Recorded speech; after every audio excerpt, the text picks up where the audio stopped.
Today, we're going to talk about financial independence. So we talked about it last week. We're going to try to take, I guess, a more practical view of things today and talk about some different techniques that you can look at in order to track your progress and to plan out the approach you are going to take. So before we get started, anything you hear is general advice. Obviously, don't know anything about you. I can't offer personal advice, but questions are great. So send through questions and comments and everything else. It'll keep us amused. Emily is hiding over there in the room. She was just complaining about how old she is.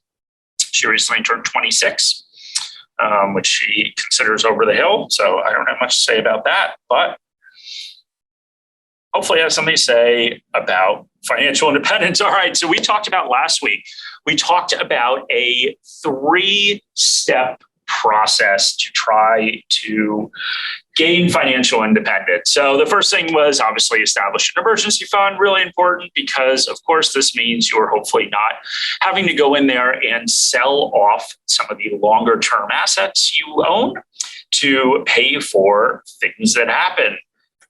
Focusing on retirement first. And the reason we want to do this is because the tax benefits that you get out of superannuation will compound over the years.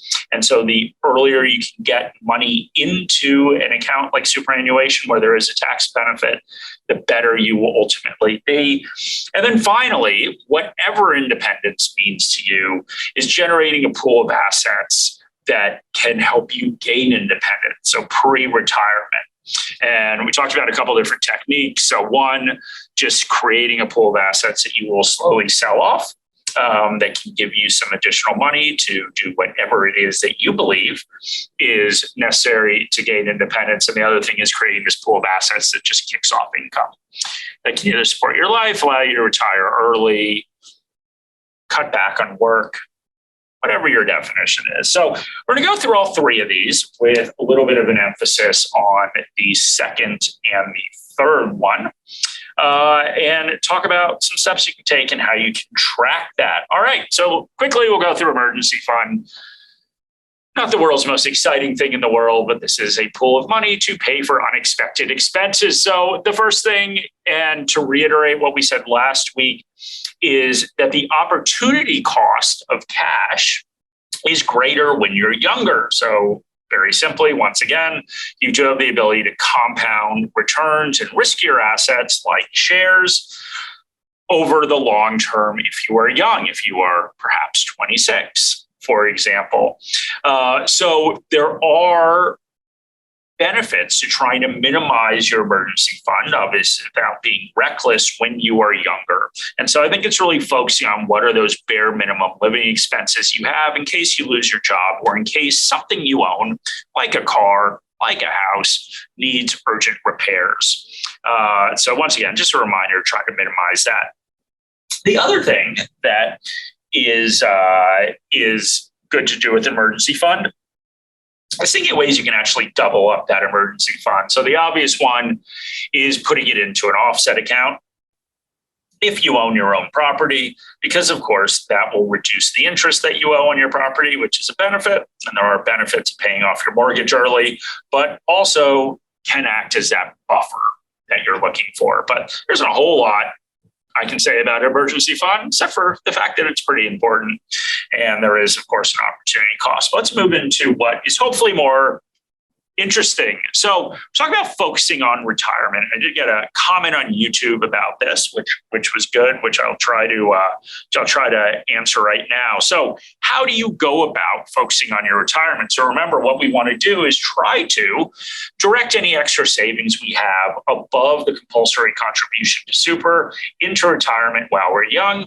Get to a point where we can then use that additional cash that you may have to fund your financial freedom prior to retirement. So a couple things. And next week, we will go through an example of how you calculate how much you need for retirement. So I'm not going to go through the whole thing, but it is important to come up with that number because, of course, it's very difficult for us to get comfortable with the track that we're taking with retirement without having a baseline number.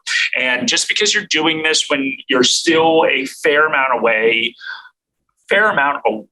from retirement is not necessarily a bad thing, because this can always be revised. But having this baseline is really important. And of course, it can be revised as different things in your life change. So potentially, you could change your opinion about what your retirement may look like. You could have some lifestyle creep come in and have a new bare minimum for how you want to live in retirement, and all sorts of different things that can happen. And really what we want to do is break down your retirement savings into two different phases. So remember, obviously, anytime you are doing something like gaining financial freedom pre-retirement, it generally does take some sacrifice and effort. So sacrifice around spending, and of course not spending, and instead saving for your future. But if we kind of divide these phases up, as in this phase when you are younger and you're trying to establish a really good foundation for your retirement, and then stage two, where we kind of back out of that. So obviously we still have contributions we need to make to super, but this can be perhaps an opportunity, depending upon your circumstances, to put in the bare minimum that you are required to save through compulsory contributions to super. And then we can redirect those extra savings you have to building this pool of assets that can support financial freedom, whatever that is for you. The other thing, and we'll give an example on the next slide, so we will walk through this in detail, but thinking about savings targets, and if we go back to Stalin and Mao and every other communist government who seem to come up with these 5-year plans, but coming up with savings targets, which can be very difficult to estimate if you're looking way out into the future. But if we divide that up into smaller chunks, doesn't necessarily have to be 5 years, but if we divide that up into smaller chunks, it becomes much more predictable what you can actually save. You can think about that saving capacity and how that's actually going to impact your retirement, because it's very difficult for a lot of people to answer how much money they'll be making in 20 years, but it is potentially a lot easier for most people to estimate how much they're going to be making in the next couple of years. So that's why we want to do that. So I came up with an example. And this is really looking at how we're breaking up not only phase one, where you're trying to establish that base for retirement, but all of your savings into more manageable chunks. And so here's an example. So we're assuming that we get a 7% return.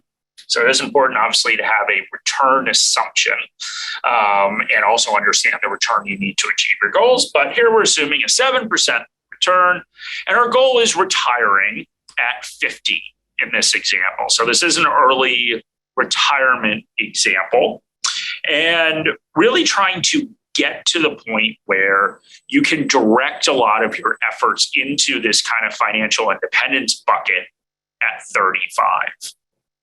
And so what you can see is I've divided this up into the savings per year. And this is assuming, obviously, that your salary is growing over this time and you are able to save more.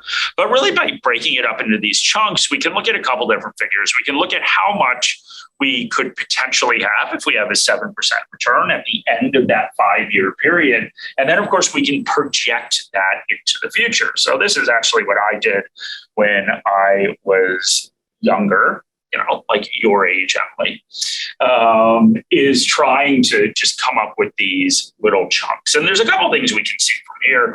Number one, we can obviously see the power of compounding and why it's so important to start when you're young. So even though we're saving for the same 5-year period, we can see that the value of those savings in the future, even as we increase them, actually goes down over time. And that's, of course, because of that compounding effect. So what you can see is, where we could set ourselves up if this were our savings targets, and what we could potentially figure out, what we could potentially have in the future. And what this really allows you to do over these 5-year periods is to track two different metrics. When we want to talk about if we are on track to achieve anything, there's really two different metrics we're tracking against. So we're tracking against, in this case, an assumed return. But if you go through our goal setting process, really a big part of that is calculating the required return needed for you to achieve your goal. So we can obviously check and see, are our investments performing the way that we think that they should be. Now, it is important to know that even 5 years can be kind of a short-term period. So we don't want to, of course, get unreasonably worried if we're not achieving that required return every single year. Because, of course, there's going to be years where the market's up significantly, years where the market just does okay, and then, of course, years where the market does pretty poorly. But that's one metric we can track.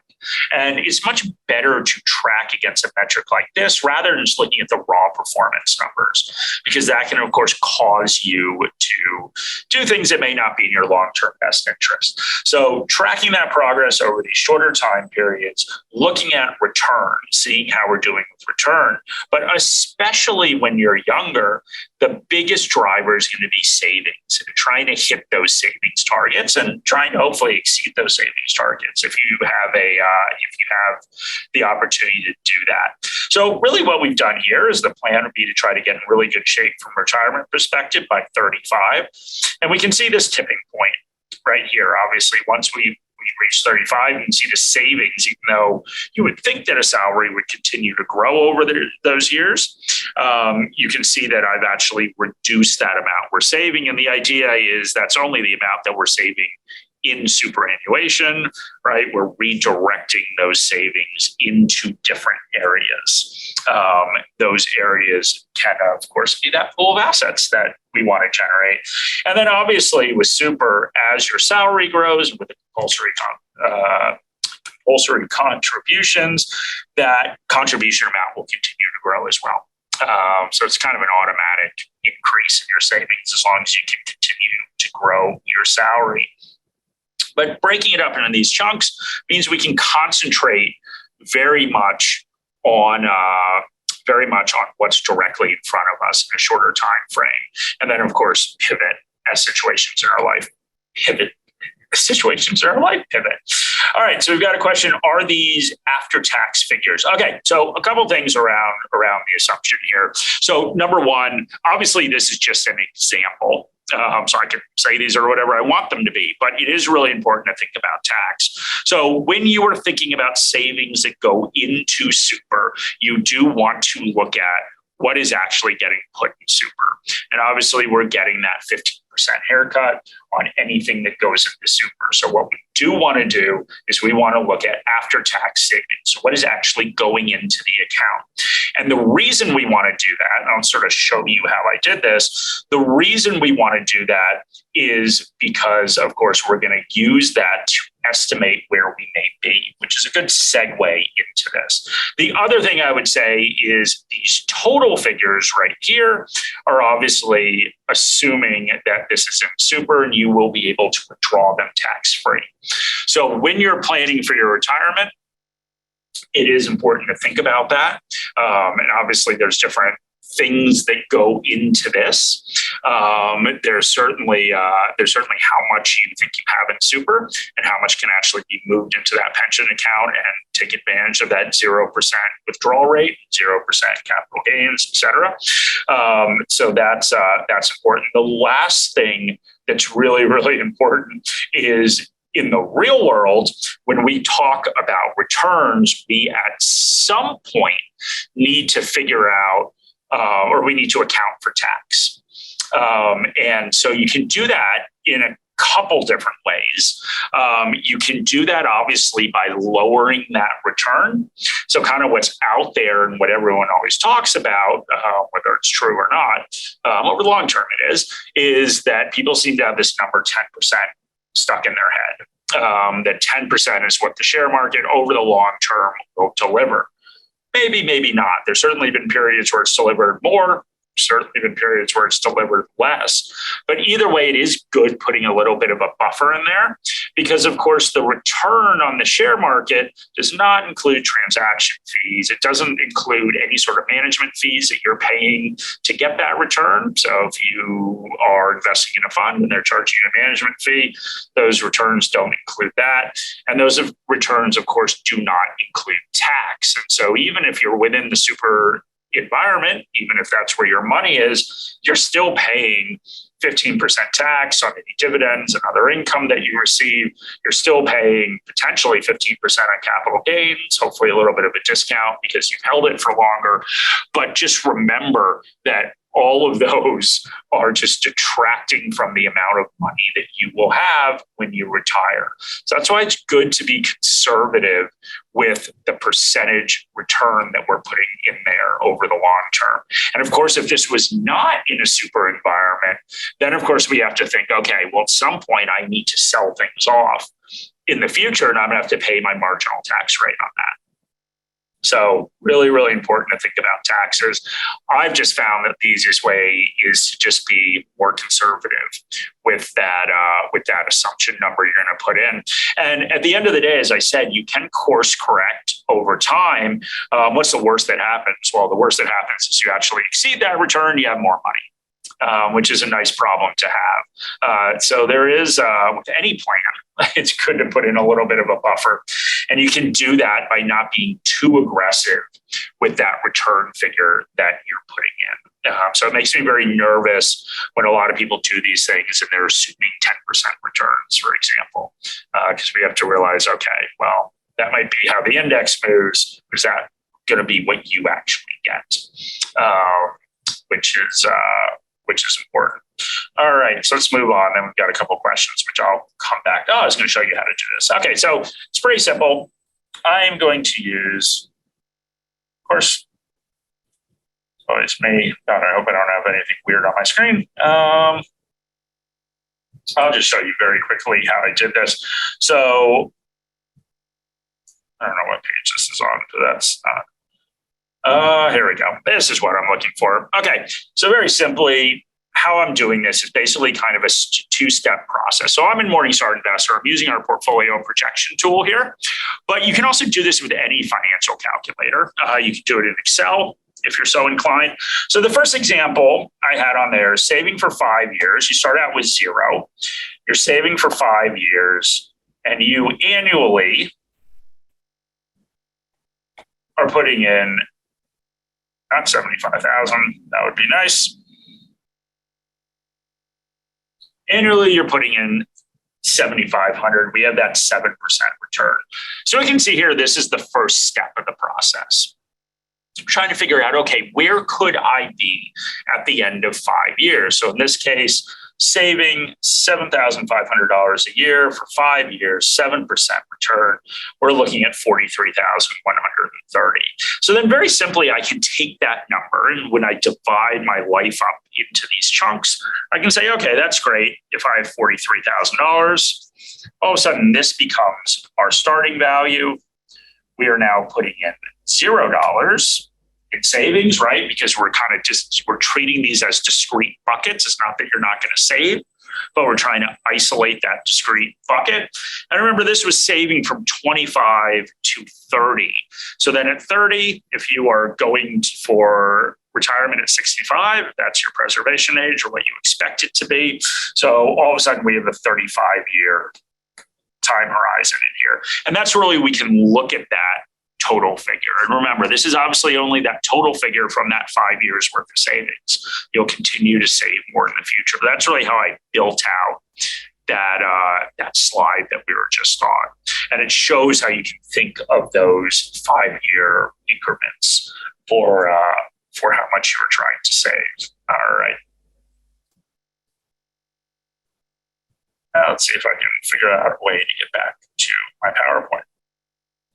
Think after years of doing this, I would be better at it, but I'm not. Okay, so that's really how we kind of built that out.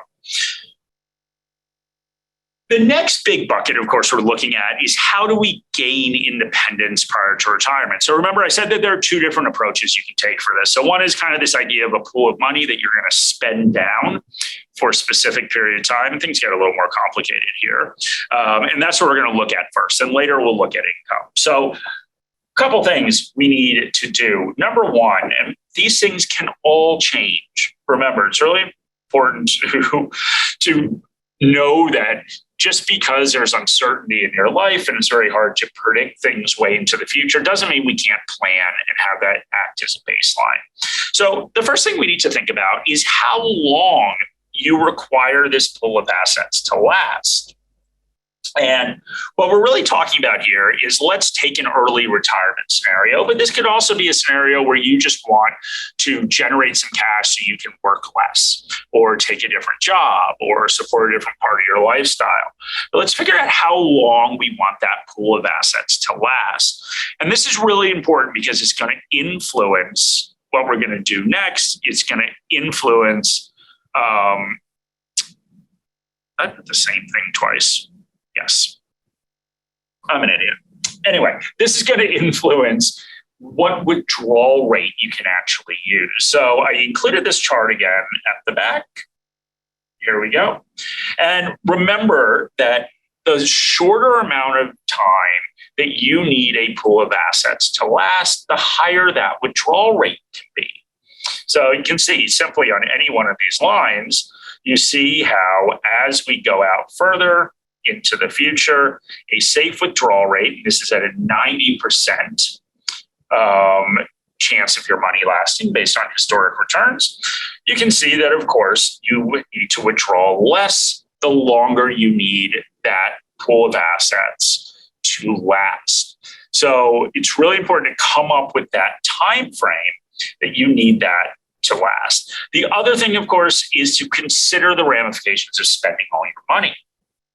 That can also influence your withdrawal rate. So if you think your retirement is completely taken care of, you are really, really confident with your savings and super and anything else you're doing financially to make sure that your retirement's really stable. So whether that's paying off your house, whether you have other sources of income like the age pension, it's really important to consider those ramifications of basically spending this down because that will once again influence that withdrawal rate.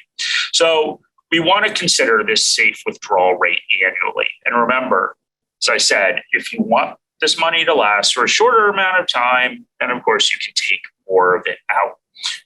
So two things to consider. And these can obviously change, but once again, you need to come up with these numbers in order to estimate how big this pool of assets need to be. You need to think about the annual spending. Just like when we're planning retirement, we want to think about the annual spending needs that we could have prior to retirement for whatever it could be. So maybe you only want to take out $10,000 a year to go on one nice vacation. And that's sort of your idea of financial independence. Maybe you're looking to cut back, as I said, on your job. And so you're looking for 4 days a week. You want to try to increase you want to try to support that 20% of your spending. Figure out what you think or estimate what you think those annual costs will be. And then very simply, all we need to do then is divide those annual spending needs by the withdrawal rate. And that's going to establish that goal. So this is very similar to what we do with retirement. We're trying to estimate how much we need in retirement, once again, dividing it by that withdrawal rate. So this allows you to set a baseline. Maybe you need $100,000. Okay, well, that gives you some information. Now you have a target. You have a target for how long you need to save. You could have a target for the actual returns that you need to generate. The other approach, of course, that we have is building up a pool of assets to generate income to support pre-retirement independence. Okay, once again, instead of this time looking for a dollar figure, and I'll go through some examples of how you can do this in a second. Instead of looking for a dollar figure that represents the size of the portfolio you need, now we can pretty much completely focus on income. So your goal, of course, is going to change from how much money you need to how much income you need. And you can take a very specific focus on income and growing that income, because that's going to be the most important thing to do. We can track progress, and I'll go through examples of this. We can track progress for income growth.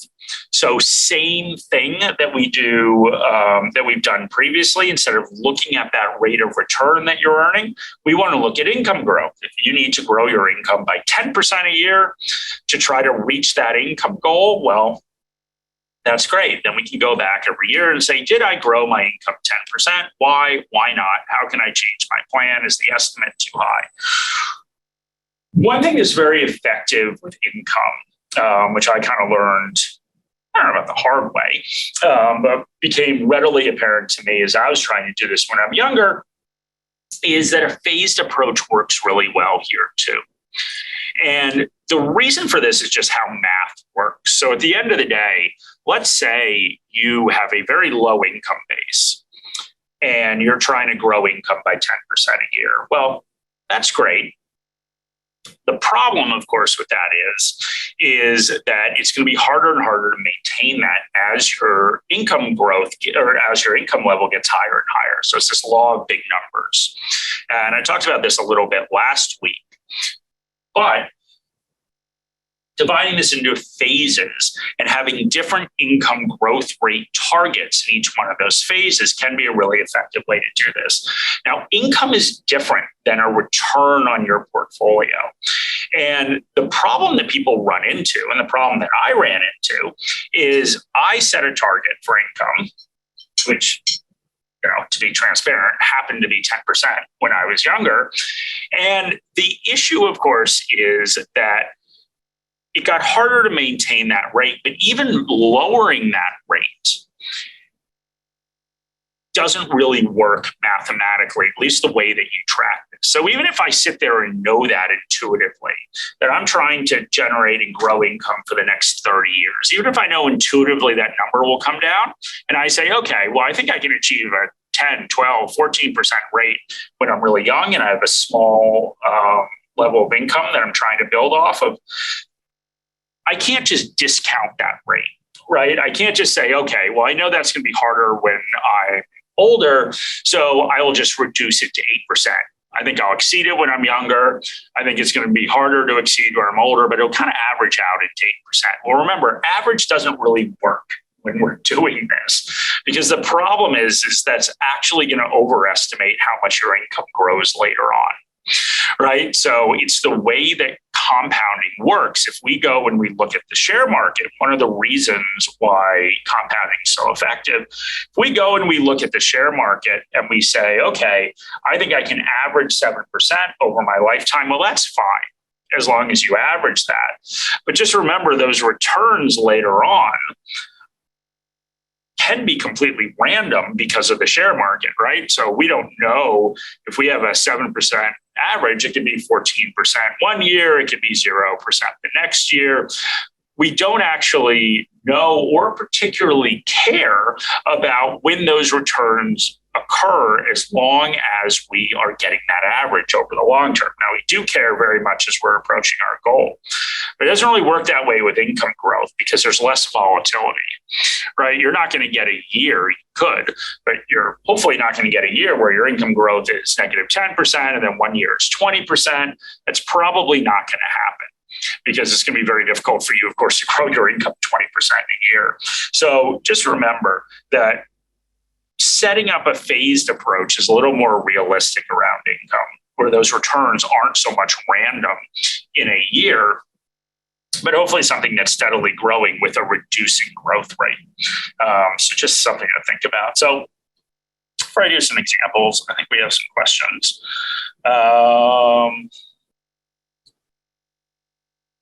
Let's see what we have. 45, 44, 10.5% to 12% increase by 2025. It'll make a $500,000 combined difference to our super. Keep doing our current jobs. Growth rate of 3% now until retiring. Yeah. So So Daniel's just talking about, that's great. So just looking at the fact that we are in a situation as super, as the compulsory portion of super keeps rising, we are actually all saving more for super, which is a good thing. But also, hopefully you get some income growth as well. And as you're growing your salary, of course, that'll naturally kick up that amount that you're saving. Daniel's gone through his 80-20 portfolio till the day I die. It's like a bumper sticker, right? I like that. Tell your 26-year-old colleague to start today. I wish I'd started at 26. So Emily, I don't know what you're doing this afternoon, but you should start saving for something. Emily's looking at houses, actually. So just going to blow it all to achieve the Australian dream. So John says, hopefully with the new anti-aging products on the market, we could live to 200 plus. I am definitely not living to 200 plus. There's no anti-aging product that's going to fix what I do myself. Can the next generation of AI work harder to support grower age pension? That would be good. Okay, so Danielle is saying, how do I figure out what I need to save to have enough money outside super from 50 to 65, and then how much I need from 65 to 95 so I can split my savings accordingly? Okay, so I will sort of walk through a couple of tools that can help you do this. But I will say there is no tool that can tell you how much you think you need to spend a year. You've got to come up with that one yourself. So we all need to come up with how much money we think on an annual basis, and we do need to account for inflation when we're doing this, how much money we think can support us in whatever our goals are. So if that is, of course, financial independence, is defining what that means. And I obviously listed a lot of different possibilities, but first thing is defining what that means. The second thing is trying to estimate how much money you need on an annual basis. And it's normally easier for people to do this. It's very hard for people to come up with a lump sum. Other than just this sort of theoretical, if I had $1 million, I could do anything, right? So think more tangibly about how much you actually need. You can think about it right now, and then we can increase that number by inflation. So very simply, and we'll walk through an example now that will hopefully be helpful. So very simply, I'm going back to this portfolio projection tool. So obviously we can use any sort of financial calculator for this. But very simply, let's look at a scenario. So let's say right now, we need $40,000 a year. So we need $40,000 a year in today's money. Somebody gave you $40,000 a year in salary. Today's money, is that enough to support us? We decide it is. Whatever our goal is, $40,000 will do it. What we can start thinking about then is, okay, we need to actually inflate that. We know that we are going to lose purchasing power over time. Obviously, inflation is pretty high right now, coming down, but still pretty high compared to what we've experienced for a while. We need to put inflation into this. And there's a couple different ways you can do this, but I'm going to do the very simple way that you can do with any financial calculator. Is very simply, we can say, okay, when do we need this money? So let's say we need it in 20 years. 20 years, I want to have $40,000 worth of spending. And then we can sit and put in, as the rate of return, we can sit there and put in how much we think we need to grow that money. So Rodney's saying presumably the $40,000 is post-tax or tax-free. Yeah, exactly. So remember, you need to take taxes into account. So if you're thinking about right now, and you're thinking about your spending right now, you can do it on either side, right? At the end of the day, you could say, all right, I need a $40,000 salary, but then remember, take your marginal tax rate. We want to update that $40,000 to your after tax. Or you can say, I need $40,000. So after tax, I need $40,000 go into my bank account every single month. $40,000 a month is a lot, but $40,000 divided by 12 into my bank account every month. So we do need to take tax into account. We can do it on either side. So 20-year time horizon, and what do we think inflation is going to be? So let's say we think it's going to be 2%. All right, so if you sort of sit there and look at most central banks, they're kind of saying we want to keep inflation within 2 or 3%. We can create a range here. So very simply, what this tells us is if inflation's at 2%, $40,000 today, I'm going to need close to $60,000 in the future. So very simply, we can use a financial calculator to make that calculation. So all of a sudden, this is my target. So my target should now be $60,000. And that's really what I'm trying to generate, in this case, in 20 years' time. So very simply, all I can do is I can take, and you guys can't see this, but it's because I can't do the math in my head. So if I want to sit there and I want to say, okay, so roughly I need $60,000. So just get a calculator, literally put in $60,000, divide it by a withdrawal rate. So let's say you want this for a short amount of time. You think a 6 or 7% withdrawal rate. So let's go 6. I divide $60,000 by 6. What does that give me? It gives me $1 million. And so now all of a sudden we figure, okay, well, if that's my withdrawal rate, and that withdrawal rate is based on the amount of time you need it, then all of a sudden I need $1 million. That is my goal. That is what I'm trying to come up with in terms of that pool of money. And I know in this example, obviously it's pretty big, but I need $1 million in the future, in future dollars. But that's what I need to try to save. Now, how can I actually do that? So I know I've done this a lot. We can go, clicked on the wrong thing. We can go into a goal setting tool, and I can start screwing around with the numbers. So remember, I said in the future, I need $1 million. I need that $1 million in 20 years. Maybe I have money set aside to this. Maybe I don't. So let's say I've got $50,000. And then what I can do is I can start putting in my savings rate. And remember, even if you need $1 million in the future, you can still divide it up into those 5-year plans if you want. We're just trying to get a total of $1 million. Here, I'm trying to do it in one lump sum. How much can I save? Well, I said I can save, well, I'm making this up. I can save $10,000 a year. All right, so this is kind of my plan. I'll save $10,000 a year for the next 20 years. We've already accounted for inflation. I don't need to worry about that. All right, so I need a 10.7% return. Now, that is high. So that likely is going to be a problem unless you're a lot better at this than I am. But what this does is then it allows us to screw around with these variables. And we can start thinking, okay, well, so what can I do? I can try to save more. Maybe I can save $15,000 a year if I give up, I don't know what costs $5,000 a year, but if I give up something, I can save more. Okay, so now we're getting to,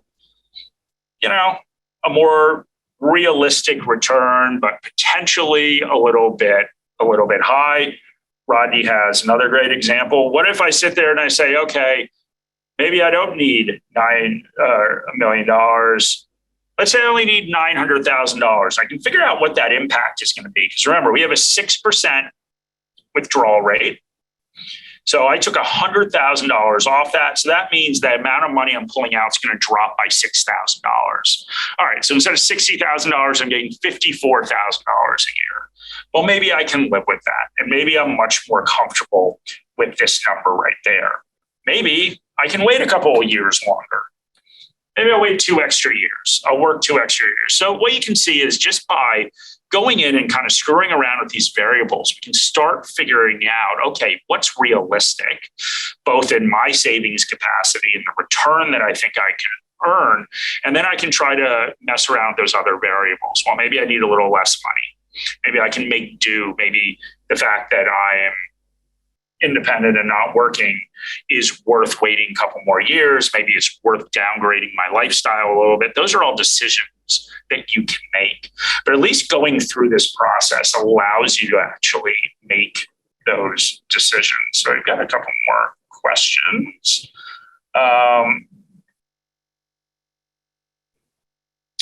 Yeah, so, good point. by both Tom and Rodney. So Tom's saying you can access your super at 60. So the calls being 50 to 60 and 60 to 95. Yeah, I mean, it depends upon when your preservation age is, right? Which is based on, of course, when you were born.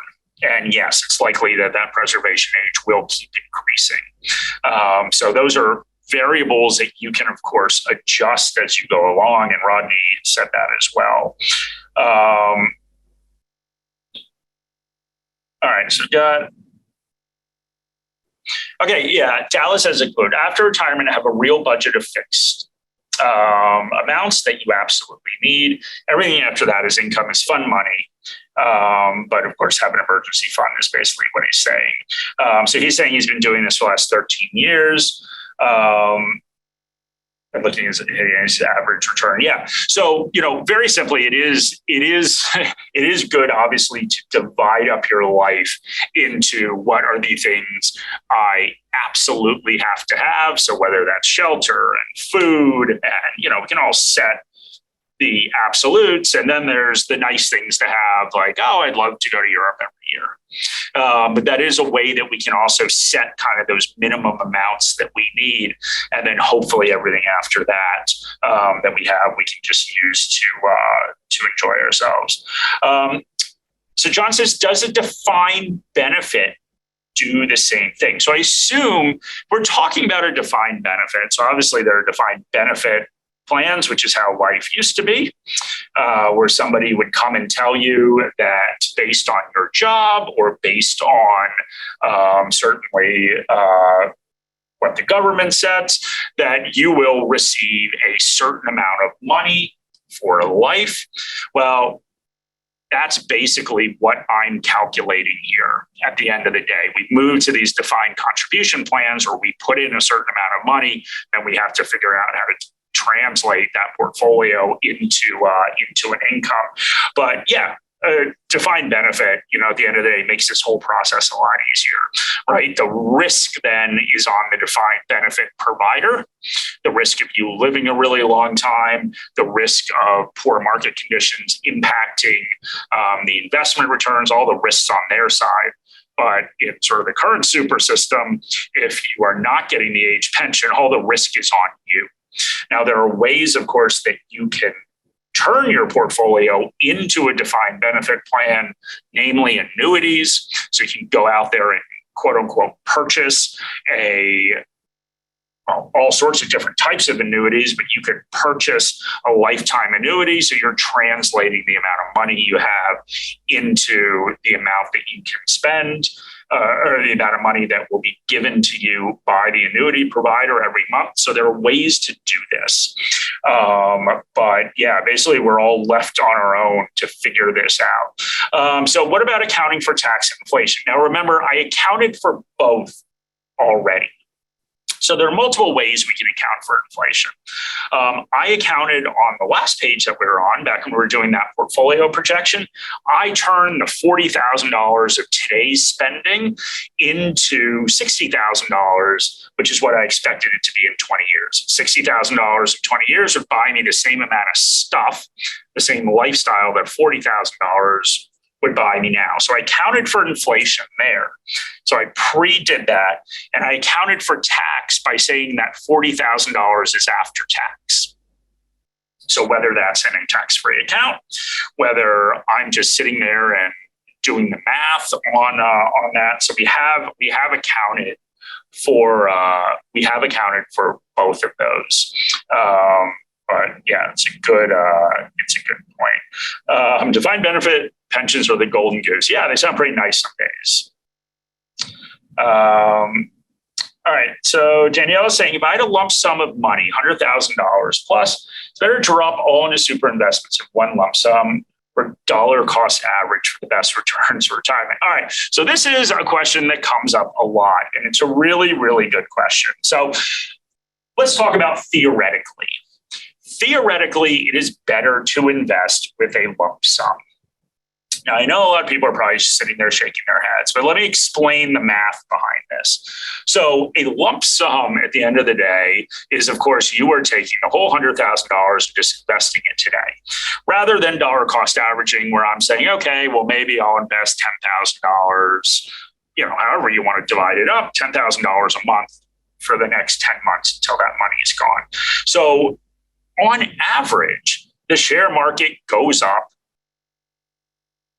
Share market goes up. So whether we're looking on an annual basis, whether we are looking on a monthly basis, on average, the share market goes up.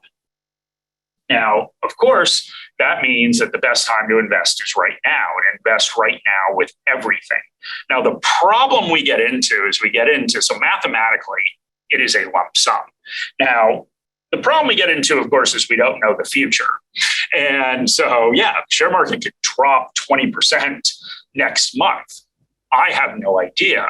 In that case, it would be better to, of course, DCA it and dollar cost average into something, but we don't know. So mathematically and historically, the probability is that the share market's going to continue to go up. You could have the bad luck of course, investing that $100,000 into the market right as it's about to fall. So I think mentally, a lot of people are more comfortable with dollar cost averaging, but really, from a probability standpoint, it's best to get all the money into the market right now. So it's kind of, you have that mentality. Just like if you went to a roulette table and somebody told you that 70% of the time it's going to come up red. Well, so what's the best thing to do? Well, from a probability standpoint, put all your money on red. Now, that doesn't help you a lot if it's one of the 30% of the time, then the money that the roulette ball hits on black. So John says, but not before a possible recession. Well, the problem is that what we forget is that there's always a lot of uncertainty in the market, right? We're always nervous about things. We just forget about all the things that don't actually happen. So there's never really going to be a day, and this is not the day to invest, there's never really going to be a day that you pick up the newspaper and start reading about the share market and everyone just says, well, everything's fine, nothing's going to happen. That's probably a dangerous time to invest. So there's always going to be uncertainty. I don't know if there's going to be a recession. Certainly if you look at the US, the probabilities, whether this is, or the chances of recession that are predicted by a lot of market commentators, as Goldman Sachs today, have continually gotten lower and lower and lower. And I think investors are actually fairly optimistic right now that central banks are going to be able to land this thing, basically control inflation and not throw the economy into a terrible recession. But we don't know. There's a very different outlook 6 months ago. So the point is that nobody knows. So you can just get into some sort of mind games with yourself with sort of predicting doom and gloom. So John says, maybe be careful what shares you buy. Some start low, say recover quickly, the others start quite high and decade more. Yeah, absolutely. So, what we're looking at is kind of overall market here. At the end of the day. So there are times, and the last time was from the year 2000 until 2009, that decade in the US, where the US S&P 500 returned a negative return over that decade. So that happens. And that certainly happens with shares. So coming out of that dot-com crash that happened, and remember, there were two big things that happened, kind of three big things from an economic standpoint. So there was the dot-com crash in the year 2000, obviously pretty unprecedented at the time fall in the share market. So that happened. There's obviously all the disruption, the economic disruption around 9/11. And then we had the global financial crisis. So all of that happened in that decade. So it's not surprising why returns are negative when we go back and look at that. Just remember they were. Share price is the exact same thing. You had a bunch of companies, and not the ones that even went out of business, right? In that dot-com crash, you had a bunch of companies that were doing very well and had these really overinflated valuations, and some Cisco, Microsoft, big companies where it took them 8-9 years to get back to where they were before that drop happened. So remember that stuff does happen. Rodney's saying, and depending on how much more than $100,000 it is and how much you currently have in super and what your previous non-concessional contributions are and whether you do bring forward NCC, so may also limit how much you put in. Yeah, so obviously with super, and Danielle, it's something that I didn't, there are ways to put $100,000 into super in 1 year. But that is all very much, based on, of course, sort of what your situation is and what you contributed before. Dallas, don't try to time the market. Even during the GFC, the market dropped around 50%, but the dividend's not falling anywhere near that amount. Strong point there. So yeah, listen, there's going to be a lot of opinions, obviously, around dollar cost average and lump sum. I'm just saying from a probability mathematical standpoint over history, if I pulled a random day over the last 120 years, it would be better to put that $100,000 in on that day. That random day I pulled was before Black Monday. If it was before all these big market crashes, then yeah, that would not be the best time to do that. So Phil, famous investing quote: "The market can remain irrational longer than you can remain solvent." I completely agree. So anyway, that's what I wanted to talk about. We seem to have run out of questions, which is good. But thank you guys for joining. Hopefully today was helpful. So next week we're going to go through how to calculate how much you need for retirement. So basically, I'll just spend a lot more time doing kind of similar things as we did today. So if that is of interest, it'd be great if you could tune in. And yeah, I hope everyone has a great Tuesday, and I'll see some of you next week. Thank you. This video has been prepared for clients of Morningstar Australasia Proprietary Limited and or New Zealand wholesale clients of Morningstar Research Limited. Any general advice has been provided without reference to your financial objectives, situation or needs. You should consider the advice in light of these matters and any relevant product disclosure statement before making any decision to invest. To obtain advice for your own situation, contact a financial advisor.